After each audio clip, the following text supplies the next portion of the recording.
తెలంగాణ భవన్కి చాలా నెలల గ్యాప్ తర్వాత బీఆర్ఎస్ అధినేత కేసీఆర్ వచ్చారు సార్. ఆ సందర్భంగా జరిగిన విస్తృత స్థాయి సమావేశంలో చాలా కామెంట్స్ చేశారు. రేవంత్ రెడ్డి పాలన మీద కామెంట్స్ చేశారు. కాంగ్రెస్ గ్రాఫ్ పాతాళంలోకి పడిపోయింది, కేసీఆర్ మళ్ళీ సీఎం కావాలని చెప్పి ప్రజలు కోరుకుంటూ ఉన్నారు అంటూ కామెంట్ చేశారు. వచ్చేది 100% బీఆర్ఎస్ మాత్రమే నెక్స్ట్ ఎలక్షన్స్లో అనే ధీమా కూడా వ్యక్తం చేస్తూ మరో కామెంట్ చేశారు సార్. చంద్రబాబు ఎన్డీఏ పేరిట తెలంగాణలో అడుగు పెట్టాలి అని అనుకుంటూ ఉన్నారు. తెలంగాణ మళ్ళీ వలసవాద కుట్రలకు బలి కావద్దు, అదే జరిగితే రాష్ట్రం కోలుకోకుండా ఆగమయ్యే ప్రమాదం ఉంది. తెలంగాణకు రాజకీయ అస్తిత్వం, రక్షణ కవచం బీఆర్ఎస్ పార్టీనే అంటూ ఉన్నారు కేసీఆర్. అంటే చంద్రబాబు మళ్ళీ ఇక్కడ రియాక్టివ్ అవుతారు అనే భయం కేసీఆర్లో కనిపిస్తోందా సార్? అంటే చంద్రబాబు మళ్ళీ వస్తారు భయం కాదు. రాజకీయ నాయకులు భయంతో అన్నారు, వ్యూహంతో అంటారు. భయం వేరు, వ్యూహం వేరు. చంద్రబాబు నాయుడు ఇప్పుడు వచ్చి ఏదో చేస్తారని భయపడేంత పరిస్థితుల్లో కేసీఆర్ ఏమో అధికారంలో ఉన్నాడు భయపడటానికి. కేసీఆర్ పవర్లో ఉంటే ఏదైనా భయం ఉండొచ్చేమో. కేసీఆర్ అపోజిషన్లో ఉన్నాడు. అపోజిషన్ ఉన్నప్పుడు భయం ఏముంటుంది? అంటే నెక్స్ట్ విజయ అవకాశాలు కదా టీడీపీ ఏదన్నా దానికి భయం కాదు. నెక్స్ట్ ఇప్పుడు ఎలక్షన్లు ఏమన్నా రేపు పొద్దున్న ఉన్నాయా? ఎలక్షన్ 4 ఏళ్ళు 5 ఉన్నాయి. కాంగ్రెస్ పట్ల అసంతృప్తి ఉండి కాంగ్రెస్ ఓడిపోవాలి, మళ్ళీ బీజేపీని ఓడిపోవాలి, అప్పుడు కదా బీఆర్ఎస్కి అవకాశం. భయం కన్నా ఎక్కువ వ్యూహం. వ్యూహం ఏంటి అంటే ఇది కొత్త కాదు కదా. 2000 మీకు 2018లో కూడా కాంగ్రెస్ పార్టీ మహాగఠబంధన్ అని పేరిట టీడీపీతో పొత్తు పెట్టుకుని ఎన్నికల్లో పోటీ చేసి ఎన్నికల ప్రచారంలో చంద్రబాబు నాయుడు అడుగుపెట్టిన మరుక్షణమే చంద్రబాబు నాయుడును టార్గెట్ చేస్తూ చంద్రబాబు నాయుడు భుజాలపైన తుపాకీ పెట్టి కాంగ్రెస్ను ఫైర్ చేశాడు కేసీఆర్. సో అందువల్ల చంద్రబాబు నాయుడు పేరు చెప్పి బూచి చెవు పెట్టి తెలంగాణ సమాజంలో తెలంగాణ సెంటిమెంట్ను రగిలించడం అనేది కేసీఆర్ రాజకీయ వ్యూహం. అందులో భాగంగానే చంద్రబాబు వస్తున్నాడు అనొక ప్రచారం.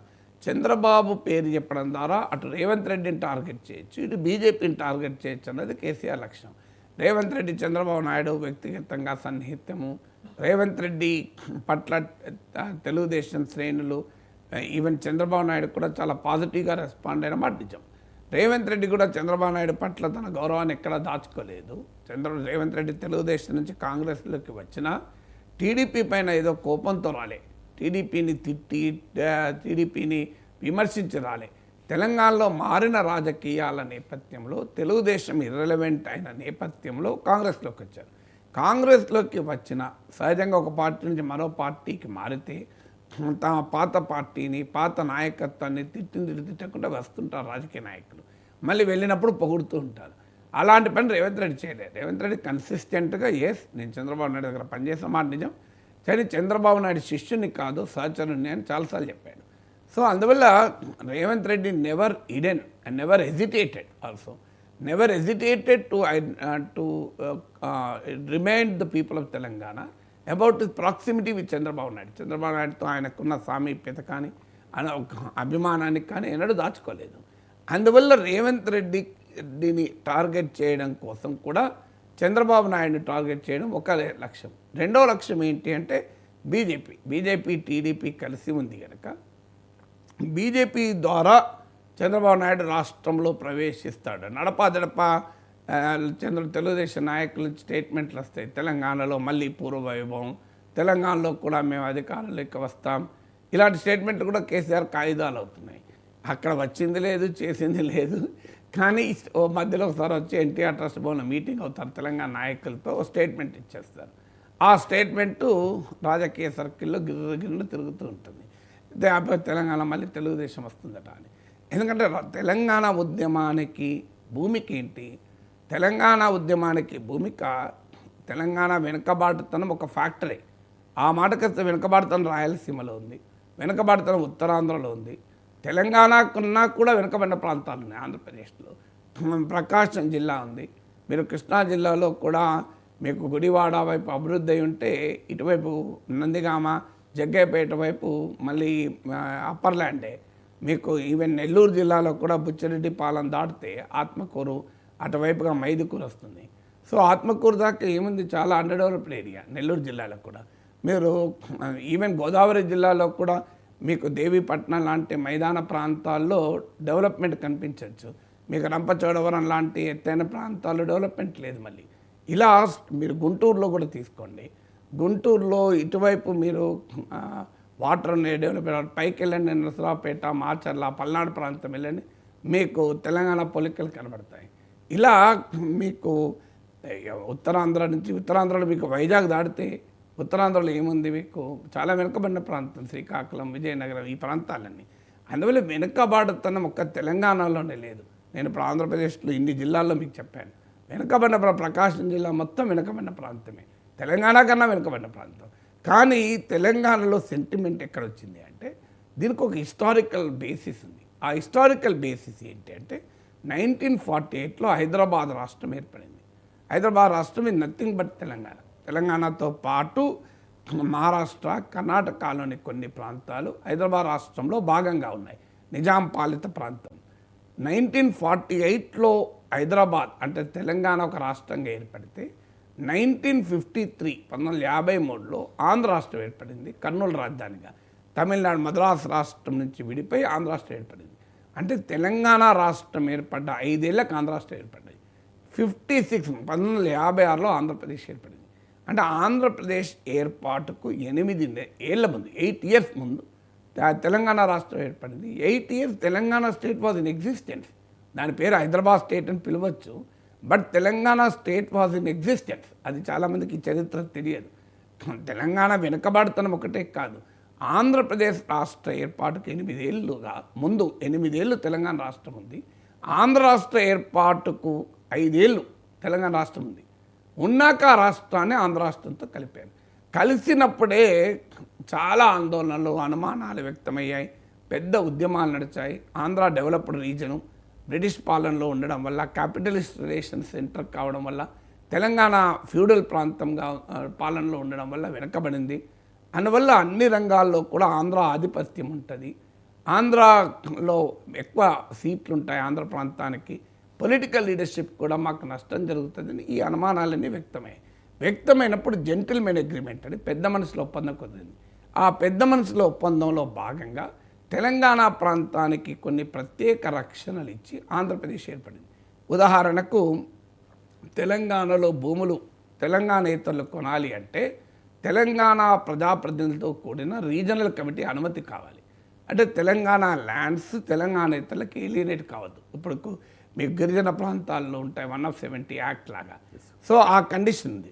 అలాగే చీఫ్ మినిస్టర్ ఆంధ్ర ప్రాంతానికైతే డిప్యూటీ చీఫ్ మినిస్టర్ తెలంగాణకి ఇవ్వాలి అని, ఆ తెలంగాణ చీఫ్ మినిస్టర్ అయితే ఆంధ్ర ప్రాంతానికి డిప్యూటీ చీఫ్ మినిస్టర్ ఇవ్వాలి. ఇలాంటి అంశాలు రాసుకుంటూ ఒక అగ్రిమెంట్ కుదిరింది. ఈ అగ్రిమెంట్ డే 1 నుంచి అమలు కాలేదు. నీలం సంజీవ్ రెడ్డి చీఫ్ మినిస్టర్ కావడంతోనే డిప్యూటీ చీఫ్ మినిస్టర్ అంటే 6th ఫింగర్ అన్నాడు, దానికి ఏముంది అన్నాడు. సో అందువల్ల పొలిటికల్గా కూడా ఆంధ్ర నాయకత్వం డామినేట్ చేసింది. మీకు 1956 నుంచి 2014 వరకు 58 ఏళ్ళు ఉంది కదా ఆంధ్రప్రదేశ్. మీరు తెలంగాణ ప్రాంత ముఖ్యమంత్రులు తీయండి పేర్లు, మీకు ఒక అంజయ్య, ఒక చెన్నారెడ్డి, ఇలా 2-3 కనబడతారు అంతే. మీకు 2014 కన్నా ముందు చూడండి, కిరణ్ కుమార్ రెడ్డి, రోషయ్య, రాజశేఖర్ రెడ్డి, చంద్రబాబు నాయుడు, నెదురుమల్లి జనార్దన్ రెడ్డి, కోట్ల విజయభాస్కర్ రెడ్డి, ప్రాంతంలో కాసు బ్రహ్మానందరెడ్డి, మీకు మొత్తం తెలంగాణ ఇతరులు కనబడతారు. ఒక్క చెన్నారెడ్డి కొంతకాలం ఉన్నాడు, అంజయ్య కొంతకాలం ఉన్నాడు నాకు గుర్తున్నంత వరకు. మొత్తం మీకు ఆంధ్ర రాయలసీమ ప్రాంత రాజకీయ నాయకత్వమే ముఖ్యమంత్రులుగా ఉన్నారు. ఇది తెలంగాణలో ఏ అనుమానాలతోనైతే ఉమ్మడి రాష్ట్రంలో కలిశారో పొలిటికల్ లీడర్షిప్ మా చేతిలో ఉండదు, మేము ఆంధ్ర పొలిటికల్ లీడర్షిప్ కింద పనిచేయాల్సి వస్తుంది. ప్రాంతీయ పార్టీ ఏర్పడ్డాక ఇది బలపడింది. ఎన్టీ రామారావు తెలుగుదేశం ఏర్పడ్డాక ఇంకా బలపడింది ట్రెండ్. మీకు వైఎస్ఆర్ కాంగ్రెస్ ఏర్పడ్డాక ఇంకా బలపడింది. ఎందుకంటే ఆ 2 పార్టీల్లో తెలంగాణ వాళ్ళ నాయకులు అయ్యే అవకాశమే లేదు కదా, టీడీపీలో కానీ వైసీపీలో కానీ. సో ఈ సిచ్యువేషన్లో వ్యతిరేకత మొదలైంది. అలాగే కల్చరల్ లాంగ్వేజ్ అండ్ కల్చర్లో డామినేషను, మీకు పాపులర్ కల్చర్లో నేను చాలాసార్లు చెప్పాను, సినిమాలో తెలంగాణ గ్రామాల పేర్లు ఉండవు, తెలంగాణ పట్టణాల పేర్లు ఉండవు, తెలంగాణ పండుగల పేర్లు ఉండవు, తెలంగాణ భాషను అవమానకరంగా చూపెట్టడము, తెలంగాణ భాషను విలన్లకు పెట్టడము, ఇవన్నీ కూడా ఒకదానితో ఒకటి ఆఖరికి సినిమా పాటలు కూడా తెలంగాణ కనబడదు. ఈ పరిస్థితి వచ్చాక తెలంగాణ ప్రజల స్వరాష్ట్రం కొరకు పోరాటం మొదలైంది. అంటే ఎందుకు ఈ బ్యాక్గ్రౌండ్ చెప్తున్నా అంటే, ఎందుకు చంద్రబాబు నాయుడు అనే పదాన్ని వాడి కేసీఆర్ లాభం పొందాలని చేస్తున్నాడు, చంద్రబాబు నాయుడు ఏం తెలంగాణకు ద్రోహం చేశాడని కాదు. తెలంగాణ వాస్తవంలో తెలంగాణ అభివృద్ధిలో చంద్రబాబు నాయుడు కీలక పాత్ర పోషించాడు. ఇలా హైదరాబాద్ నగరాన్ని ఒక ఆధునిక నగరంగా, ఒక ఇన్ఫర్మేషన్ టెక్నాలజీ హబ్గా తీర్చిదిద్దడంలో చంద్రబాబు నాయుడు పాత్ర మరవరాంది కదా. సో ఇవాళ సైబరాబాద్ ఈ ప్రాంత అభివృద్ధిలో చంద్రబాబు నాయుడు కీలక భూమిక. ఇవాళ భారతదేశ సాఫ్ట్వేర్ ఎగుమతుల్లో 16% తెలంగాణ కంట్రిబ్యూట్ చేస్తుంది. 15% అంటే the credit goes to Chandrababu Naidu foundation, అందులో అనుమానం లేదు. అలాగే తెలుగుదేశం పార్టీ తెలంగాణ ప్రాంతంలో ఒక గొప్ప పాత్ర నిర్వహించింది. మీకు మండల వ్యవస్థను తీసుకురావడం ద్వారా, పట్వారీ వ్యవస్థను రద్దు చేయడం ద్వారా ఒక చారిత్రాత్మకమైన మార్పును తెలంగాణ గ్రామాల్లో తీసుకొచ్చిన పార్టీ తెలుగుదేశం పార్టీ. అందువల్ల మీకు తెలంగాణలో చూడండి, మీరు ఫస్ట్ కేస్ సినారీలో కూడా తెలుగుదేశం బ్రహ్మాండమైన సీట్లు వచ్చాయి. మీకు 2014 ఎలక్షన్స్లో టీడీపీ బీజేపీ కలిసి పోటీ చేస్తే బీజేపీకి 5 సీట్లు వస్తే టీడీపీకి 15 సీట్లు వచ్చాయి. టీడీపీ బలమైన పార్టీ అనడానికి ఇది ఒక ఉదాహరణ. అయినా కూడా మరి ఎందుకు చంద్రబాబు నాయుడు పేరు చెప్పి కేసీఆర్ రాజకీయం చేయగలుగుతున్నాడంటే ఇది హిస్టారికల్ నేపథ్యం. It is not referring to TDP అని చంద్రబాబు నాయుడు పైనో తెలుగుదేశం పైనో ఇండికి రిఫ్లెక్షన్ కాదు. తెలంగాణ సమాజము 5-6 దశాబ్దాలుగా అనుభవించిన ఆధిపత్యాన్పైన ప్రజల్లో ఉన్న వ్యతిరేకత. నేను ఉదాహరణ మీకు పొలిటికల్ లీడర్షిప్ చెప్పాను. మీకు తెలంగాణ ప్రాంత భూములు తెలంగాణేతలకు కొనాలంటే రీజనల్ కమిటీ అనుమతి కావాలి. ఎక్కడ జరిగింది అది? మీరు హైదరాబాద్ చుట్టూ భూముల సర్వే చేయండి, ఏ ప్రాంతం వాళ్ళ ఓనర్షిప్ ఉంటుందో వాళ్ళకి అర్థమవుతుంది. హైదరాబాద్లో వ్యాపారాలు చూడండి, ఏ ప్రాంతం ఉందో తెలుస్తుంది మనకు. అందువల్ల ఆ జెంటిల్మెన్ అగ్రిమెంట్లో తెలంగాణ రక్షణకు ఇచ్చిన ఏది అమలు కాలే. ఆఖరికి ఉద్యోగాల విషయంలో కూడా హైదరాబాద్ ఫ్రీ జోన్ అని చెప్పి చర్చ చూసాం మనం. సో ఇవన్నీ ఒకదానికొకటి క్యూములేట్ అయ్యి తెలంగాణ సెంటిమెంటు బలపడింది. తెలంగాణ సెంటిమెంటు అనేక రూపాల్లో వ్యక్తం కావటానికి చంద్రబాబు నాయుడు రూపంలోనో, రాజశేఖర రెడ్డి రూపంలోనో, ఇంకో రూపంలోనో అది వ్యక్తీకరణ కావచ్చు, కానీ మూలం అక్కడ లేదు. మూలం ఎక్కడ ఉంది అంటే 5-6 దశాబ్దాలుగా తెలంగాణ పైన తెలంగాణేతరుల రాజకీయ సాంస్కృతిక ఆధిపత్యం నడిచింది అన్న భావన తెలంగాణ ప్రజల్లో ఎక్కింది. ఇది మీరు తెలంగాణ గ్రామాల్లో ఎక్కడికైనా వెళ్ళండి, ఇది మీకు కనబడుతుంది. తెలంగాణ గ్రామాల్లో ఎక్కడికైనా, ఎందుకంటే దాంట్లో చాలా రియాలిటీ ఉంది. నేను అనేక సార్లు చెప్పాను. తెలంగాణలో అతిపెద్ద పండుగ బతుకమ్మ పండుగ, ఆంధ్ర ప్రాంతంలో అతిపెద్ద పండుగ సంక్రాంతి పండుగ. సంక్రాంతి పండుగ పైన ఎన్ని సినిమాలు వచ్చాయి చూడండి, ఎన్ని పాటలు వచ్చాయి చూడండి, ఎన్నిసార్లు హీరోయిన్లు సంక్రాంతికి తల్లిగారింటికి పోయారో చూడండి. కానీ ఎన్ని సినిమాల్లో తెలంగాణ వచ్చేవరకు ఏ సినిమాలో బతుకమ్మ పండుగను చూపెట్టండి నాకు, ఎక్కడా ఉండదు. మీకు తెలంగాణలో అతిపెద్ద జాతర సమ్మక్క సారక్క జాతర, అతిపెద్ద జాతర నాగోబా జాతర. ఆంధ్రలో పైడితల్లి యాత్ర అని ఉత్తరాంధ్రలో ఉంది. పైడితల్లి యాత్రలో సినిమాలలో ఉంటుంది, కానీ నాగోబా జాతర ఉండదు, సమ్మక్క సారక్క జాతర ఉండదు. మీరు ఎన్ని తెలుగు సినిమాల్లో హీరోయిన్ సమ్మక్క సారక్క జాతరకు హీరో వెళ్ళాడు చెప్పండి నాకు. ఎందుకు ఉండదు అంటే ఆన్సర్ లేదు. సమ్మక్క సారక్క జాతర తెలుగు సినిమాలో కనబడదు, మీకు తెలుగు సినిమాలో బతుకమ్మ పండుగ కనబడదు, తెలంగాణ ఊర్లు కూడా కనబడవు. నేను అనగలు చెప్పాను, కరీంనగర్ పోయింది ఎప్పుడన్నా హీరో. మీరు ఎన్నడన్నా కాకినాడ పోయిన కరీంనగర్ పోలే కదా, ఎందుకు పోలే మరి? హైదరాబాద్ కాకినాడ దూరమా, కరీంనగర్ దూరమా? అన్నపూర్ణ స్టూడియోస్ ఇక్కడే ఉంటుంది పక్కనే. ఉస్మాన్ సిటీలో చదివాడు ఎప్పుడన్నా అక్కినే నాగేశ్వరరావు, నాగార్జునను, నాగ చైతన్యను ఎన్నడన్నా ఒక్కరోజన్నా ఒక్క సినిమాలోనైనా ఉస్మాన్ సిటీలో చదివి నాకు గుర్తున్నంత వరకు లేదు. ఏమన్నా ఉంటే చెప్పండి మీరు నాకు. సబ్జెక్ట్ కరెక్షన్ అసలు ఎక్కువ భాగం అయితే లేదు, ఏదన్నా ఒక దాంట్లో ఉన్నదో తెలియదు. అక్కినే నాగేశ్వరరావు ఉస్మాన్ సిటీలో చదవచ్చు కదా, ఎందుకు చదవకూడదు? ఉస్మాన్ సిటీలో చదివితే మాకు తెలంగాణ ప్రజలకు ఆనందం వేస్తారు కదా, మా యూనివర్సిటీలో చేయండి అక్కినేని అని. సినిమాల్లోనే కదా, నిజంగా కాదు కదా. అంటే ఇది ఈ కల్చరల్, లింగ్విస్టిక్, పొలిటికల్ లీడర్షిప్ మా చేతిలో లేదు అన్న భావన తెలంగాణలో స్వరాష్ట్రానికి కారణమైంది. డెవలప్మెంటు, ఇంబ్యాలెన్సెస్, అసమానతలకు కారణం కాదు. ఇప్పుడు తెలంగాణ వచ్చాక కూడా అసమానతలు ఉన్నాయి. హైదరాబాద్తో వికారాబాద్ పోల్చండి ఎంత అండర్ డెవలప్డ్ ఉందో. వికారాబాద్ తలసరాద ఏమో మీకు ఉమ్మడి రాష్ట్రంలో ఉన్న నాటి పరిస్థితులు 10 ఏళ్ల కింద పరిస్థితి ఉంది. కానీ ప్రధానమైన కారణం ఈ ఫ్యాక్టర్ వల్ల ఆంధ్ర ప్రాంత నాయకులకు తెలంగాణలో ఎంత అభిమానం ఉన్నా అది ఎలక్టోరల్గా వచ్చేవరకు నిలబడదు. మీకు పవన్ కళ్యాణ్పై కానీ, చిరంజీవిపై కానీ, జగన్మోహన్ రెడ్డి, రాజశేఖర రెడ్డిపై కానీ, చంద్రబాబు నాయుడుపై కానీ తెలంగాణలో చాలా అభిమానం ఉంది, అనుమానమే లేదు మీకు. అయినా కూడా మెగాస్టార్ చిరంజీవి ప్రజారాజ్యం పెడితే తెలంగాణలో సీట్లు రాలే. వచ్చిన సీట్లలో అత్యధిక భాగం ఆంధ్ర ప్రాంతంలో వచ్చాయి. మీకు రాజశేఖర రెడ్డికి 2009లో తెలంగాణ ప్రాంతం 50 సీట్లు ఇచ్చింది కాంగ్రెస్ పార్టీకి, 10 సీట్లే బీఆర్ఎస్కి వచ్చాయి. కానీ 2014కి వచ్చే వరకు మళ్ళీ ఎందుకు మారింది అంటే వ్యక్తులుగా రాజశేఖర రెడ్డిపై కానీ చంద్రబాబు నాయుడుపై, చిరంజీవిపై, పవన్ కళ్యాణ్పై తెలంగాణలో బ్రహ్మాండమైన అభిమానం ఉంది. తెలంగాణ ప్రాంత అభివృద్ధిలో, తెలంగాణలో సామాజిక మార్పులో తెలుగుదేశం పార్టీ కీలక భూమిక నిర్వహించింది. తెలంగాణలో రాజశేఖర రెడ్డి సంక్షేమ పథకాలు, ముఖ్యంగా ఉచిత విద్యుత్ లాంటివి ఒక చారిత్రాత్మకమైన మార్పు కారణమయ్యాయి. అయినా కూడా ఆ నాయకత్వాన్ని తెలంగాణలో అంగీకరించారు. ఎందుకు అంగీకరించారంటే అది వ్యక్తులపై కోపం కాదు, అది పార్టీలపైన కోపం అంతకంటే కాదు. అది హిస్టారికల్ ఇంజస్టిస్కు మేము గురయ్యాము, హిస్టారికల్ ఆధిపత్యానికి గురయ్యాము అనే భావన తెలంగాణ సమాజంలో బలంగా ఉంది. దాన్ని కేసీఆర్ రగిలించదలుచుకున్నాడు. అందుకే చంద్రబాబు నాయుడు పేరు చెప్తున్నాడు. చంద్రబాబు నాయుడు బూచి చూపెట్టి తెలంగాణ సెంటిమెంట్ను రగిలించాలి అన్నది కేసీఆర్ వ్యూహం.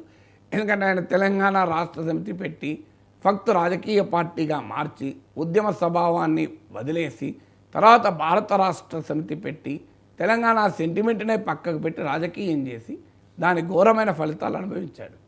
సో ఆ అనుభవించాడు కనుకనే ఇప్పుడు మళ్ళీ పోయిన చోటే వెతుక్కోవాలి అని మళ్ళీ తెలంగాణ సెంటిమెంట్కు మేమే దిమ్మదారులము అనేటువంటి వాదన ముందుకు తెస్తున్నాడు. అందులో భాగంగా చంద్రబాబు నాయుడు పట్టుకొస్తాం. లేదు చంద్రబాబు నాయుడుకి ఏం సంబంధం, తెలంగాణ రాజకీయాల్లో చంద్రబాబు నాయుడు ఏం చేస్తున్నాడు కనుక, ఏం చేయగలడు కనుక, సో ఆయనకు ఆంధ్రప్రదేశ్లో పార్టీని నిలబెట్టుకొని పార్టీని మరోసారి అధికారంలోకి తప్పించుకోవడం ముఖ్యం తప్ప చంద్రబాబు నాయుడు ఏం సీఎం గాడు, లోకేష్ సీఎం గాడు, ఆయనకి ఏం ఇంట్రెస్ట్ ఉంటుంది తెలంగాణ పైన.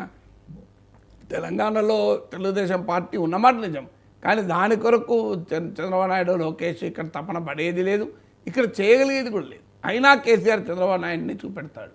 ఎందుకంటే అది రాజకీయంగా తనకు అవసరం కనుక, ఇక తనకు మిగిలిన ఏకైక ఆయుధం అదే కనుక దాన్ని ప్రయోగించడం ద్వారా అటు కాంగ్రెస్ని, ఇటు బీజేపీని, ముఖ్యంగా రేవంత్ రెడ్డిని, బీజేపీని ఎదుర్కోవాలన్నది రాజకీయ వ్యూహం.